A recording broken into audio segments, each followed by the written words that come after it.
대통령을 만난 모디 인도 총리는 다시 한번 우크라이나 분쟁의 평화적 해결을 촉구하는 등 참가국들이 모두 한 목소리를 내는 건 아니라는 지적도 나옵니다.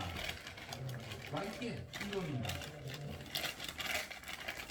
김정은 북한 국무위원장이 미국 대통령 선거를 앞두고 대륙간 탄도미사일 등을 운용하는 전략 미사일 기지들을 찾아 대응 태세 준비를 강조했습니다. 조선중앙통신은 김 위원장이 전략 미사일 기지를 시찰하고 발사 관련 시설의 요소별 기능과 능력, 전략 미사일 방직 근무 상태 등 가동 준비 태세를 점검했다고 보도했습니다. 김 위원장은 전략 미사일 무력이 전쟁 억제력의 중추를 이루는 핵심 역량이라며 전략 미사일을 우선으로 무력 전반을 기술 현대화하는 게 중요 원칙이라고 강조했습니다. 세수 부족으로 정부가 다음 달부터 휘발유와 경유의 유류세 인하 혜택을 줄이기로 했습니다. 이와 함께 한국전력의 만성 적자로 내일부터 산업용 전기요금은 오릅니다. 경제부 취재기자 연결해서 자세히 알아보겠습니다. 최하영 기자, 유류세 인하 혜택 얼마나 줄게 될 겁니까? 네, 우선 휘발유는 현재 인하율 20%에서 15%로 5%포인트 줄고요. 경유와 LPG 부탄은 30%에서 23%로 7%포인트 인하폭이 줄어듭니다. 이에 따라 휘발유 가격은 현재보다 1리터에 42원, 경유는 41원, LPG 부탄은 14원 오르게 됩니다. 현재 기준으로 휘발유의 경우 전국 주유소 평균 가격이 1,500원대 후반인데 1,600원대로 진입하게 됩니다. 기획재정부는 다음 달부터 연말까지 두 달 동안 유류세 인하 조치를 연장하되 이같이 인하폭을 줄이기로 했습니다. 소비자 물가 상승률이 3년 반 만에 1%대로 둔화해 종료 명분은 있지만 29조 6천억 원에 이를 것으로 보이는 세수 결손 때문에 연장을 결정한 건데요. 특히 유류세인 교통에너지 환경세는 정부 예상보다 4천억 원 덜 거칠 것으로 전망이 됐습니다. 게다가 고공행진하는 농산물 값과 중동 정세 급변 가능성 등 물가 충격을 고려해 혜택을 없애지 않고 단계적으로 환원하기로 했습니다. 네, 이렇게 되면 기름값 오르기 전에 서둘러서 주문하는 분들이 많을 것 같은데 또 산업용 전기요금은 내일부터 오른다고요? 네, 정부와 한전은 물가와 서민 경제 부담을 고려해 가정과 소상공인이 사용하는 전기요금은 일단 동결했습니다. 다만 한전의 만성 적자 상황에서 고육지책으로 산업용 전기요금만 평균 9.7% 올리기로 했는데요. 당장 내일부터 삼성전자나 SK하이닉스 등 전력을 많이 사용하는 대기업은 10.2%, 중소기업은 5.2% 오릅니다. 정부는 통상 전기요금을 용도 구분 없이 일괄 인상해야 하지만 지난해에 이어 이번에도 이례적으로 차등 적용하기로 했는데요. 그 이유는 직접 들어보시죠. 상대적으로 부담 여력이 많다라고 판단한 부분이 수출을 중심으로 하는 대기업 부분이기 때문에 고통 분담 차원이라는 게 하나. 한전은 러시아 우크라이나 전쟁으로 국제유가가 치솟던 시기에 원가보다 싸게 전기를 팔면서 누적 적자 41조 원, 부채는 203조 원이 쌓여 있습니다. 업계에선 이번 인상으로 한전의 연간 전기 판매 추가 수익이 4조 7천억 원으로 늘 것으로 보고 있습니다. 지금까지 경제부에서 YTN 최하영입니다. 8월 출생아가 2만 명을 넘으며 두 달 연속으로 출생아 수가 증가했습니다. 혼인은 20% 늘며 5달째 증가세가 이어졌습니다. 통계청이 발표한 8월 출생아 수는 2만 98명으로 1년 전보다 1,124명, 5.9% 증가했습니다. 코로나로 미루었던 혼인이 2022년 8월부터 이듬해 3월까지 집중되면서 첫째 아이가 많이 태어난 것으로 분석됩니다. 전국 해안을 중심으로 강풍특보가 내려진 가운데 일부 지역에는 태풍급 강풍이 몰아치고 있습니다. 크고 작은 피해도 잇따르고 있는데요. 취재기자 연결해서 알아보겠습니다. 홍성욱 기자, 강풍으로 인명피해까지 발생했다고요? 네, 그렇습니다. 강원도 설악산입니다. 강풍에 쓰러진 나무가 지나가던 등산객 6명을 덮쳤고 이 가운데 1명이 숨지고 3명이 다쳤습니다. 사고가 발생한 건 오전 8시 40분쯤입니다. 속초에 있는 설악산 신흥사 산내 암자인 내원암 인근에서 강풍에 썩은 참나무가 쓰러졌습니다. 그러면서 울산바위 방향으로 올라가던 등산객들을 그대로 덮쳤습니다. 이 사고로 66살 강모 씨가 심정지 상태로 병원으로 옮겨졌지만 숨졌습니다. 당시 아내인 64살 황모 씨와 또 다른 부부 등 남녀 3명도 어깨와 다리 등을 다쳐 치료를 받고 있습니다. 당시 설악산 순간 최대 풍속이 초속 36.8m를 기록했습니다. 하지만 입산 통제 등 별도의 조치는 없었던 것으로 알려졌습니다. 사고 현장에 있던 목격자의 말 들어보겠습니다. 큰 경치의 나무가 바람이 불더니 뚝 하고 지나가면서 쓰러져 넘어온 거예요. 입산 통제를 한 것도 아니고 아무도 안 해놓고. 네, 강풍 때문에 축제장이 또 엉망이 됐다고요? 네, 그렇습니다. 경기도 포천 한탄강 가든페스타 축제장입니다. 오늘 새벽 갑자기 불어닥친 강풍으로 축제장에 있던 천막과 기구들이 쓰러졌습니다. 화면을 보면 강풍에 축제장 천막이 펄럭이고 의자가 나비불고 있습니다. 일부 천막은 강풍을 이기지 못하고 완전히 쓰러졌습니다. 다행히 피해가 발생한 건 새벽 시간이고 축제장이 비어있어 다친 사람은 없었습니다. 현재 피해를 본 천막과 기구들을 모두 복구한 상태로 포천시는 이달 말까지 예정된 축제는 정상 진행할 예정이라고 밝혔습니다. 이외에도 전국 곳곳에서 시설물 낙하와 나무 쓰러짐 등 크고 작은 강풍 피해가 잇따르고 있습니다. 강원 지역에서만 오전까지 50건이 넘는 피해 신고가 접수됐습니다. 특히 오후가 된 지금도 해변가 주변엔 초속 30m, 내륙에는 초속 15m 안팎의 강풍이 불고 있습니다. 이 일대 주민들은 특히 주의하셔야 할 것 같습니다. 지금까지 강원치료본부에서 YT 홍성욱입니다. 네, 이번에는 전국적으로 몰아치는 강풍의 현재 상황, 또 이후 기상 전망도 알아보겠습니다. 취재기자 연결하겠습니다. 김민경 기자, 강원 지역에는 강풍 피해가 속출하기도 했는데 지금 상황 어떻습니까? 네, 강원 영동 지역은 여전히 강풍 경보가, 제주 일부와 전남, 영남 해안을 중심으로도 강풍주의보가 발령 중입니다. 오늘 한때 강원도 미시령에서 초속 37.7m, 설악산에서 초속 36.9m에 이르는 태풍급 돌풍이 불기도 했는데요.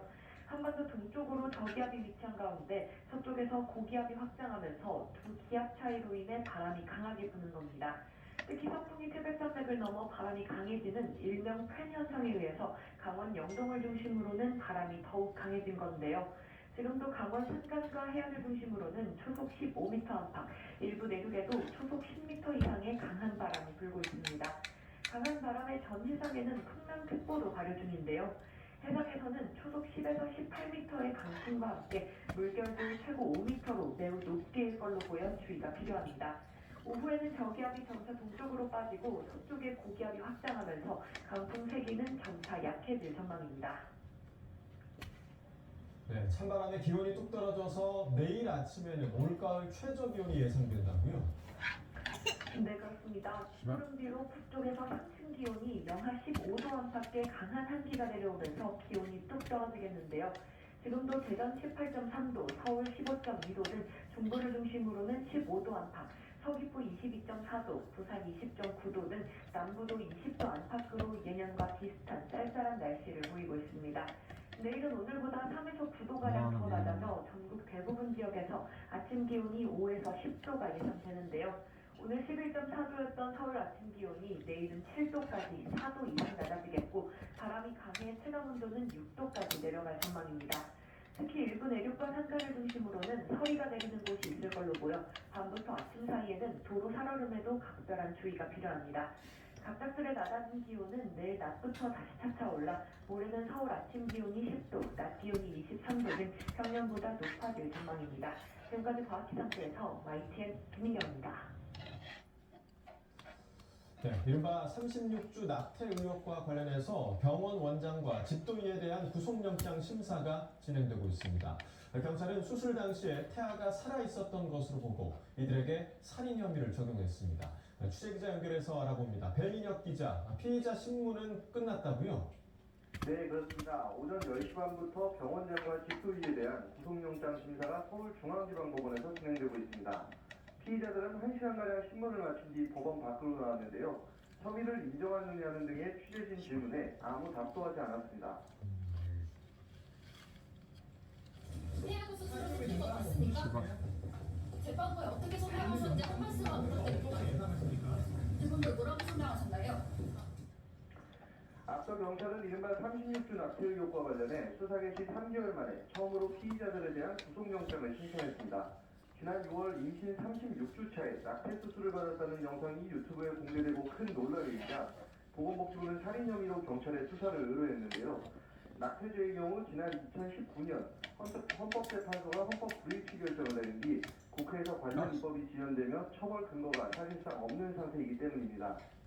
이 때문에 수술 당시 태아의 생존 여부가 쟁점이 되고 있는데요. 경찰은 여러 차례 의료 감정을 하고 압수물 등을 분석한 결과 태아가 산모 문 밖으로 나왔을 당시 살아 있었던 것으로 보고 있습니다. 다만 병원장과 집도인은 수술 사실은 인정하면서도 살인 혐의에 대해서는 부인하는 것으로 알려졌는데요. 수술에 참여한 의료진들의 진술이 엇갈리는 상황에서 경찰은 병원장과 집도인의 증거인멸 정황이 있다고 보고 구속영장을 신청했습니다. 만약 법원에서 구속영장이 발부되면 경찰 수사도 탄력을 받을 것으로 보이는데요. 살인 혐의로 입건된 20대 여성 유튜버와 수술에 참여했던 다른 의료진, 낙태수술 브로커 등에 대한 수사가 이어질 것으로 보입니다. 구속영장 실질심사 결과는 이르면 오늘 오후에 나올 것으로 보입니다. 지금까지 사회부에서 YTN 배민혁입니다. 이제 다 먹었네.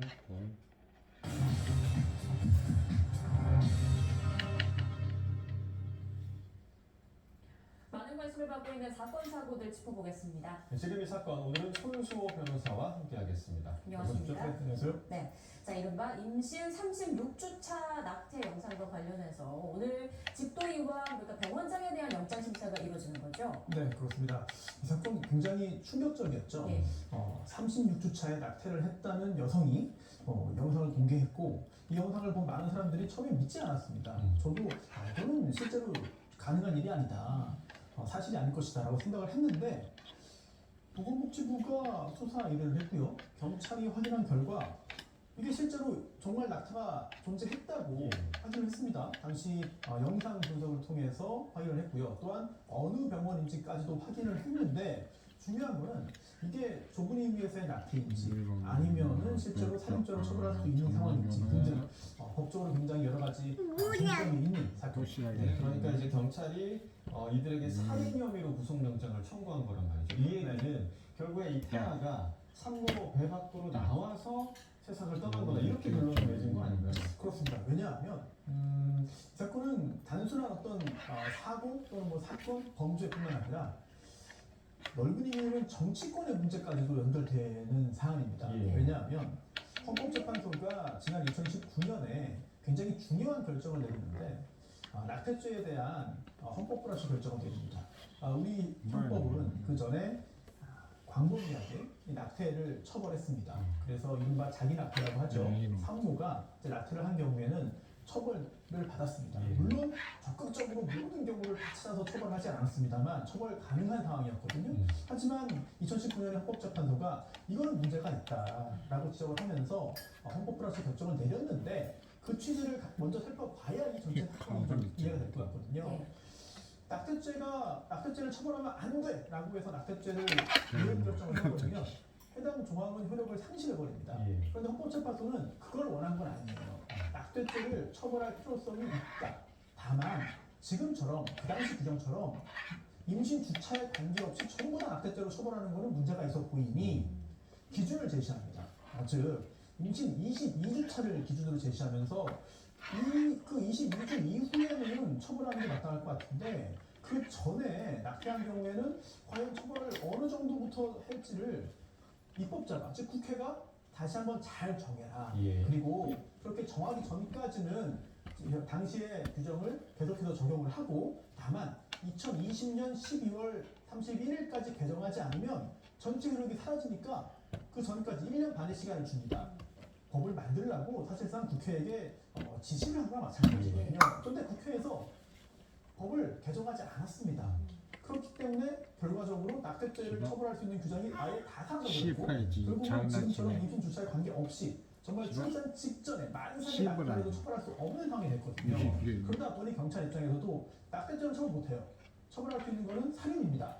그래서 어떻게든 살인 혐의가 있는지를 적극적으로 살펴봤고 그리고 살인으로 수사를 했고 이번에 구속영장까지 청구가 돼서 심판을 받게 된 거죠. 네, 그러니까 빠르게 법 개정이 좀 필요한 사안이다 이런 말씀이신데 지금 병원장은 산모로부터 아이를 꺼냈을 때 사상 상태였다. 그러니까 이미 숨진 상태였다 이렇게 주장하고 있는 거죠? 그렇습니다. 왜냐하면 지금 행위 당시에 또 지금도 마찬가지였습니다만 규정에 따르면 살아서 출산된 아이를 살해하지 않으면 처벌할 규정이 없습니다. 자, 물론 현행 법상 분만에 따르는 주기적인 진통이 왔을 때는 이제 모체 밖으로 나오지 않더라도 사람으로 취급하기 때문에 살인죄에 대체는 될 수 있어요. 하지만 지금 이 사안의 경우에는 자연분만에 따른 진통이 온 건 아니거든요. 그렇기 때문에 만약에 출산해서 모체 밖으로 나온 다음에 그 아이를 살해했다면 살인죄가 되는데, 그게 아니라 모체 내에서 어떤 조치를 취했거나 아니면 사상된 상태였기 때문에 그 후에는 어떤 조치를 취하지 않았거나 이런 경우에는 살인죄가 될 수가 없습니다. 그렇기 때문에 이 병원장 그리고 국토위 측에서는 사상이라고 지금 이제 주장을 하는 것이고, 실제로 사상인지 또는 사상이 아니라 태어난 다음에 살해한 것인지는 저희가 알 수 없는 상황이죠. 예. 그 경찰이 사실 눈여겨봤던 지점이 이 병원에서 수술 후에 시신을 보관하다가 복지부가 수사를 의뢰한 다음 날에 이 시신을 화장을 했단 말이죠. 그러니까 이 점을 좀 눈여겨보는 거 아닙니까? 그렇습니다. 경찰이 굉장히 어려운 수사를 진행했어요. 예. 그래서 당시 병원에 가서 압수수색을 한 다음에 휴대전화기나 뭐 기타 전자기기 등을 다 가지고 와서 내용도 확인했고요. 그리고 이런 압수물 등에 대한 분석 작업을 진행했고, 또한 여러 전문가들, 컴퓨터 전문의 등에 대한 작업들도 진행을 해서 증거를 모으는 상황인데, 오늘은 유무죄 판단을 하는 건 아니잖아요. 네. 구속영구를 판단하는 건데요. 구속영장이 발부되기 위해서는 많은 분들이 잘 아시는 것처럼 뭐 도주 우려라든지 또는 주거 부정 또는 증거인멸 염려 예. 등등이 인정이 돼야 됩니다. 네. 그 중에 하나도 인정이 돼야 되는데, 하지만 그보다 앞서서 범죄 사실이 소명돼야 돼요. 즉 유죄라고 확신할 수 있을 정도는 아니다 하더라도 살인죄 유죄 가능성이 있겠는데, 예. 살인죄로 유죄 판단할 수도 있겠는데, 그 정도의 생각은 적어도 있어야 영장이 나올 수 있고 구속될 수가 있는 거거든요. 이 부분에 대한 증거가 부족한 상태에서 이렇게 오늘 판단을 받게 된다면은 자칫 이 수사의 동력이 사라질 수 있겠고요. 반대로 적어도 소명 단계에 이르렀다는 법원의 판단이 나와서 구속이 된다면, 또는 구속이 되지 않더라도 범죄 사실은 소명됐다는 판단이 나온다면 경찰이 추가적인 수사를 더 진행할 수 있겠는데요. 조금 전에 말씀하신 대로 이 화장 부분을 좀 주의 깊게 경찰은 보는 것 같습니다. 예. 자, 날짜를 보면은 보건복지부가 경찰의 수사를 의뢰한 게 7월 12일입니다. 그리고 화장 수사는 바로 다음 날이거든요. 그렇다면 이 수술이 있은 후에도 약 20일가량 지난 후인데요. 그 동안에 여러 가지 본연적인 검토를 거쳤을 것으로 짐작이 돼요. 예. 따라서 당시의 법령상 또한 현행 법령상 낙태행위 라면은 형사처벌 불가합니다. 살인죄로 인정이 되어야만 처벌될 수 있다. 이거를 가는 상태였다면요.